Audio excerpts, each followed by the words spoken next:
Kartvalians, commonly known as Georgia, is a nation of 4 million people located on the eastern shore of the Black Sea coast.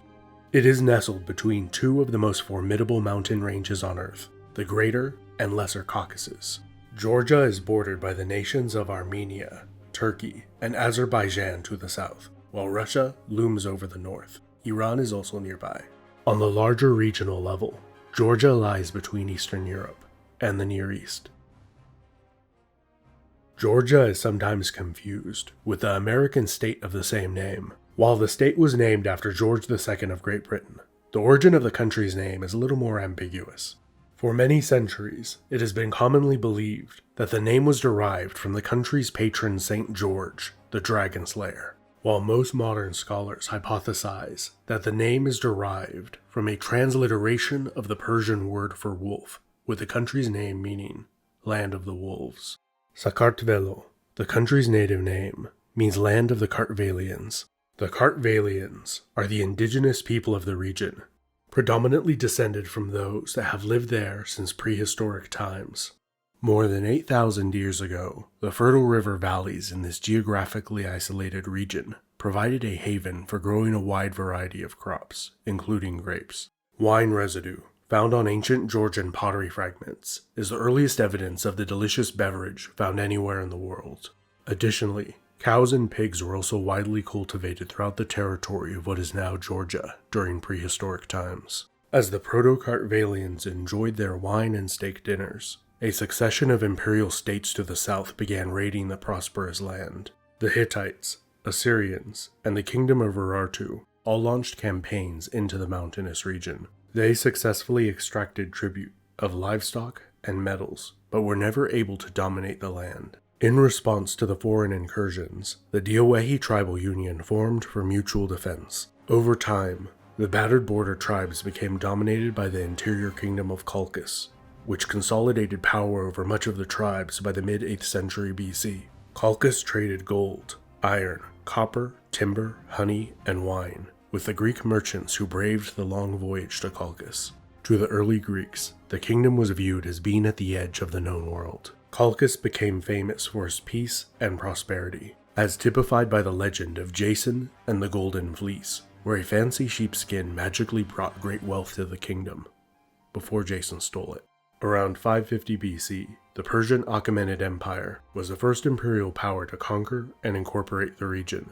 Chalkis thrived under Persian rule, as they became connected to the largest and most populated state on Earth at the time, which meant many more potential customers for Chalkan products and raw materials. After more than 2 centuries of Persian rule, Chalkis became independent again as Alexander of Macedon toppled the Persian Empire. Following a few chaotic decades, a second Kartvalian-speaking state was founded, the Kingdom of Kartli, commonly known as the Kingdom of Iberia. The burgeoning kingdom enjoyed several decades of independence, which was followed by a long period of nominal foreign influence. First, Iberia maintained amicable relations with the Hellenistic Seleucid Empire that succeeded Alexander, before falling within the Parthian sphere of influence. Iberia then became an Armenian vassal, which itself was more often than not a Parthian vassal. The two kingdoms engaged in a centuries-long frenemy relationship, with lots of intermarriage and not too much familicide. Chalkis was also not spared from imperial entanglements. It was initially conquered for a short while by the ill-fated emerging Black Sea Empire of Pontus, before falling under Roman rule.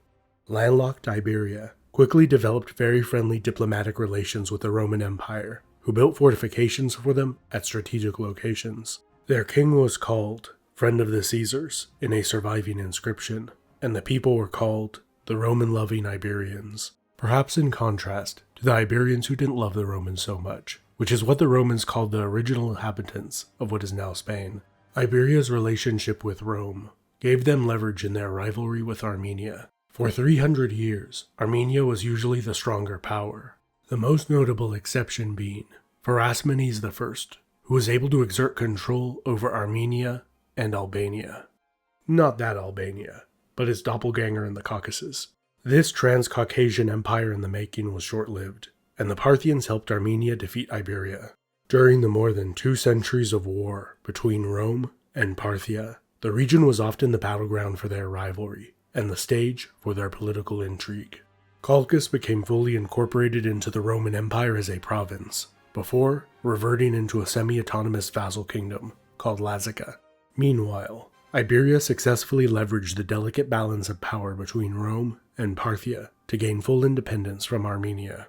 In the early 3rd century, the Sassanid Persian Empire usurped the Parthians and engaged in over 4 centuries of conflict with Rome.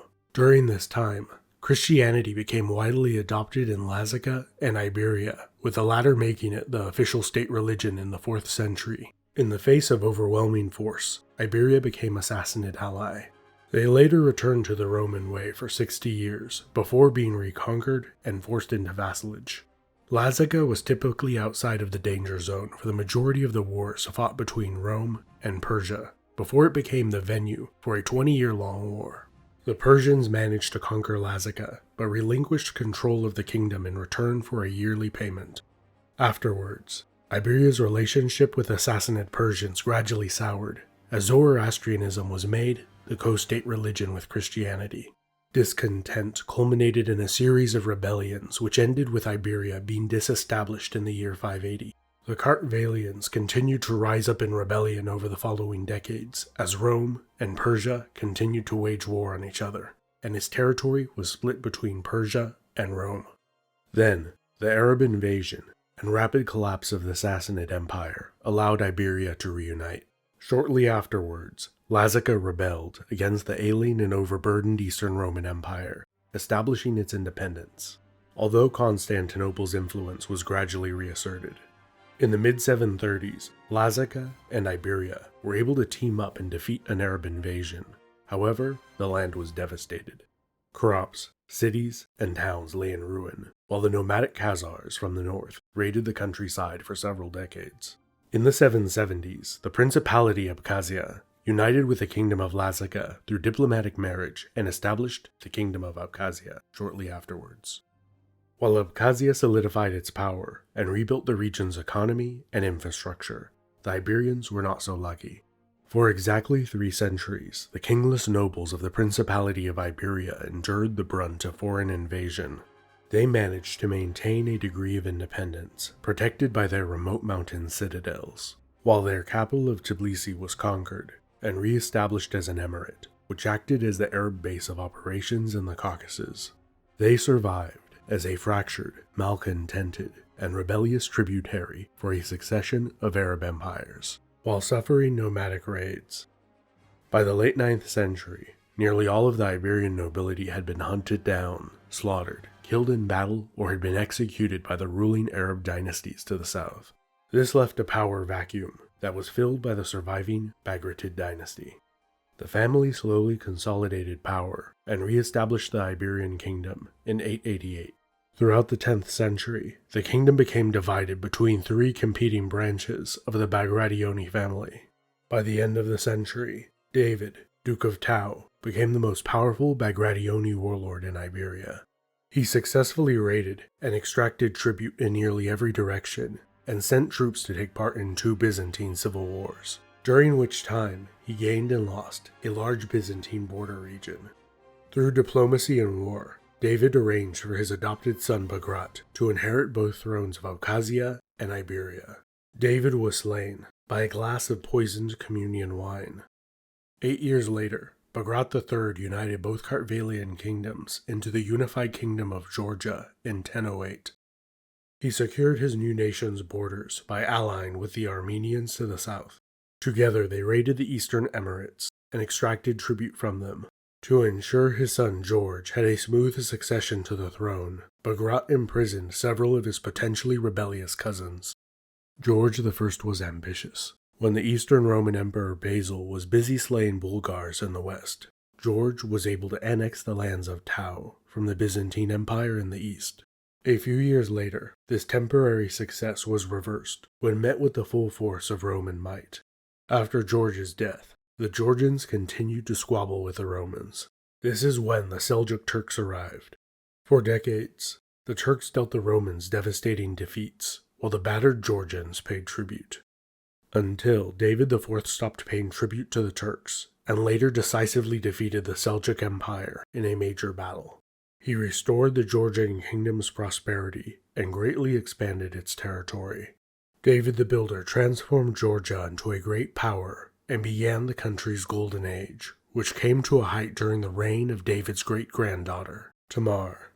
At the age of 24, she became the sole ruler of Georgia, after spending 6 years as co-regent with her ailing father George. As a child, she witnessed her father defeat foreign invaders and emerge victorious in a brutal civil war where many of her family members slaughtered each other. Georgia's aristocratic clans chose a husband they controlled for the young queen to marry, and generally bullied her during her first 2 years on the throne. Meanwhile, Tamar built a loyal base of followers, which most importantly included the Georgian church. Then swiftly and without warning, she imprisoned, executed, or exiled her enemies, including her husband, whom she accused of being far too fond of strong drink, and the fellas he drank drink with. In an unprecedented move for the time, she divorced him and banished him from the kingdom. After crushing 2 minor rebellions, she chose her second husband, which was another unprecedented move for the time. Her husband David was a prince of the Christianized, Iranian-speaking Alans, who were descended from nomads who had settled in the Caucasus centuries before.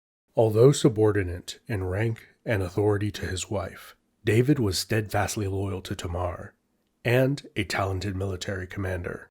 David led Georgia's armies on a cavalcade of successful military campaigns, expanding the kingdom into a proper empire. After the misguided Fourth Crusades, sack and occupation of Constantinople, Tamar helped establish the Protectorate of Trebizond, which was in name its own empire. There, her younger sister reigned as queen, alongside a claimant to the Byzantine Empire, in exile, who was also one of her relatives who grew up in Georgia. Tamar's reign also saw the height of the Georgian Golden Age in art, academics, and architecture. She also funded churches and monasteries throughout the Near East. A contemporary French chronicler wrote of the Georgians, "There is also in the East another Christian people, who are very warlike and valiant in battle, being strong in body and powerful in the countless numbers of their warriors.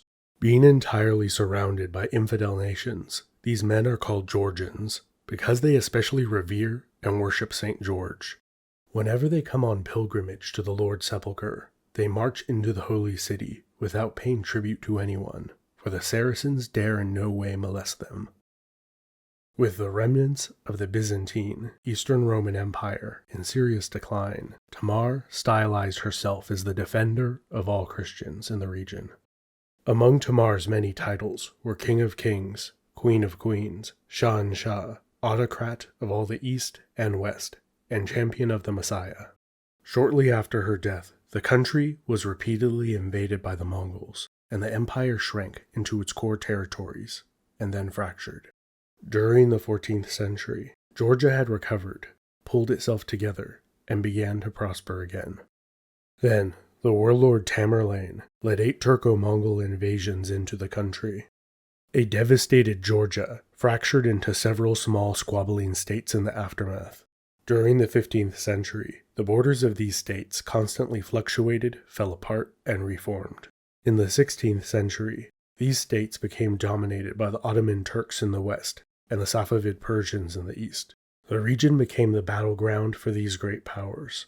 Different Iranian dynasties battled the Ottomans, but the battleground remained the same. As the Georgian kingdoms of Kartli and Imereti were right on the border regions of the warring empires, they did manage to maintain a relatively high degree of autonomy during the many conflicts fought in the region, and often tipped the balance of power in one direction or the other. By the early 19th century, a new great power, Russia, became involved in the Caucasus and consolidated their hold over the region throughout that century.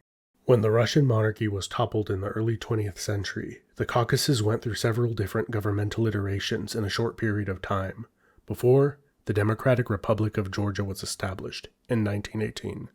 Random related fact: this Georgian fellow, nicknamed Koba, moved to the north and played a pivotal role in the global events of the 20th century.